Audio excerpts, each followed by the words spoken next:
Hey guys, how's it going? Just want to thank you all for tuning in to my Rock On Armory 1911 review. I know there's a lot of videos out there on the 1911s from Rock Island and the Arm Score, whatever they brand themselves as. But I wanted to make a video just to kind of give you my opinion on this weapon.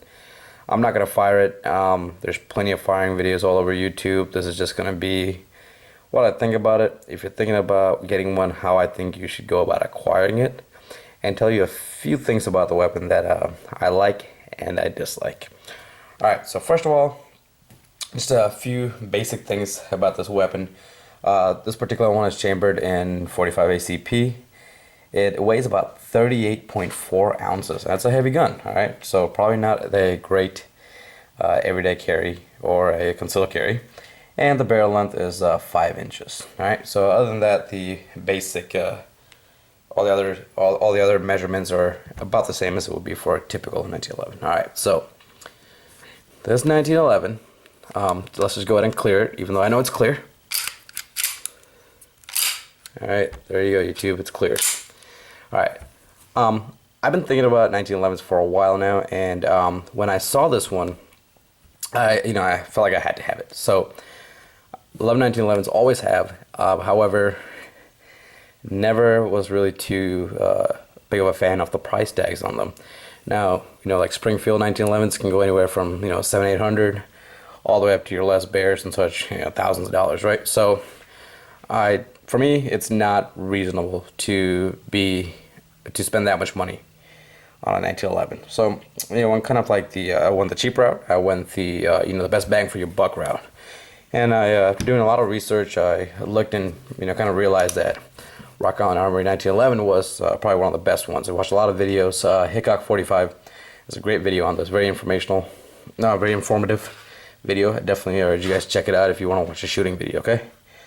Great gun. Alright, now this particular weapon, I've been seeing them at pawn shops and gun stores and such for all kinds of various prices. Now, brand new, you're going to be out the door with this thing after taxes and everything. If you're at a gun store, you're going to be at about, I think, like $450, $500 plus tax, depending on where in the country you are and what they're going to charge you.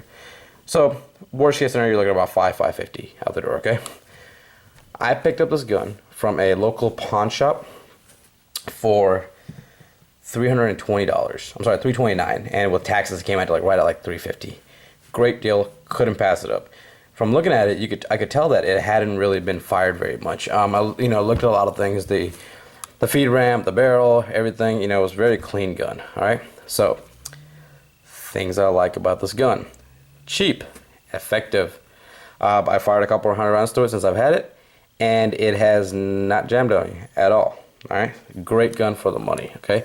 If you want to buy a 1911, if you want something chambered in 45, and you want a reliable weapon system that has been around for a very long time, I would strongly urge you to consider 1911, and also to consider the Rock On Armory 1911. Alright, now this magazine comes with a standard, this weapon comes with a standard magazine from Rock Island. It comes with two of them actually, and there are these two 7-rounders, and this particular one is the standard GI model.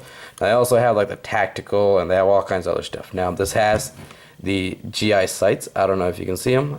Not very good at night or anything like that. But for the range and everything, it's pretty good.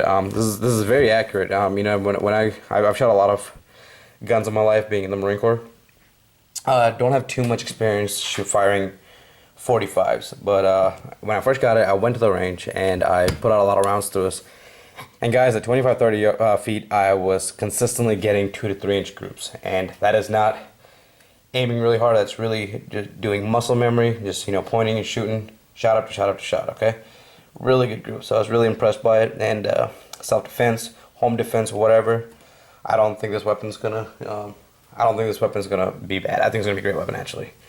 Been had it in my nightstand ever since then. Okay. So all the basic attributes of 1911.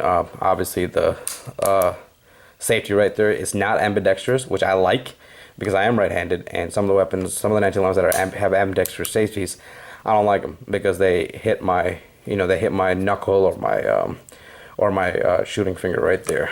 Other than that, it's a very, very basic gun. It's got the the blue look to it. The black look.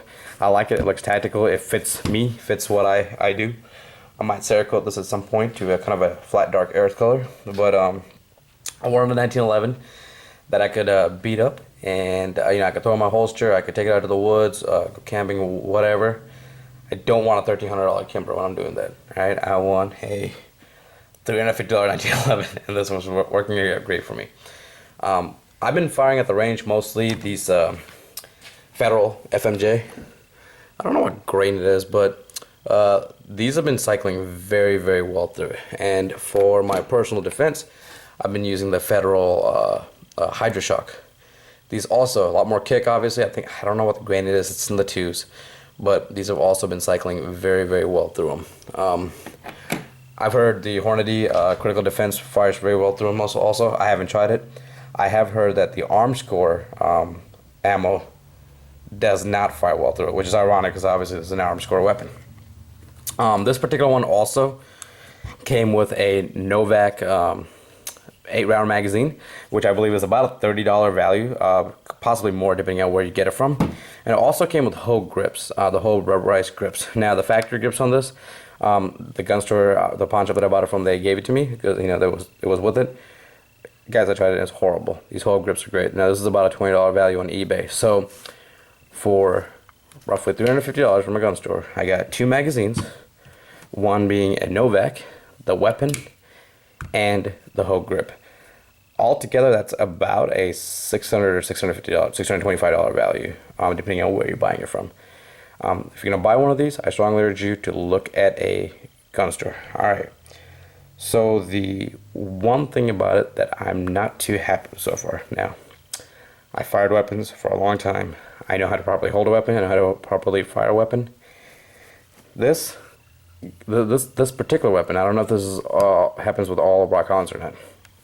Sometimes it has a hard time locking the slide to the rear after my last round. I don't know why. I'm not limp wristing it. I've fired multiple magazines through it at once, or one after the other, and it happens sometimes. It doesn't happen other times, and I don't know how I feel about that. It's not really that big of a deal since I'm not running too many magazines through it, but at the same time, it's not good. All right.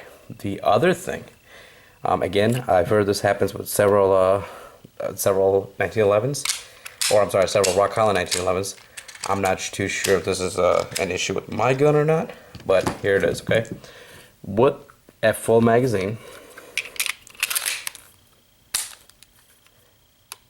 it ejects just fine. All right. With an empty magazine, however, not so much. It it ejects, but it doesn't fall out like I would like it. Now, a friend of mine, he's a gunsmith. He took a look at it, and he said there are some noticeable burrs on the magazine, so it could be an issue with the magazine. Well, he said we might just have to kind of go in there and just clean it up a little bit, sand it down a little bit. So we're gonna try doing that and see if it works. But there it is. But those two issues really don't bother me. They're not that big of a deal. I'm not doing any speed reload drills or anything like that. So if you guys are thinking about a 1911 and you don't want to break the bank, I highly suggest you go this route. All right, they're great, reliable weapon systems, and they're like the ARs of the pistol world. You can do so much to them. You can easily take this gun and put thousands of dollars in it if you want to. I wouldn't recommend it. I would recommend keeping it as is, so you can keep it as your woods gun or your SHTF weapon, whatever you like to call it. But yeah, if you guys have any questions, by all means, please leave a comment, hit me up, whatever. And as always, thank you for watching, and take care.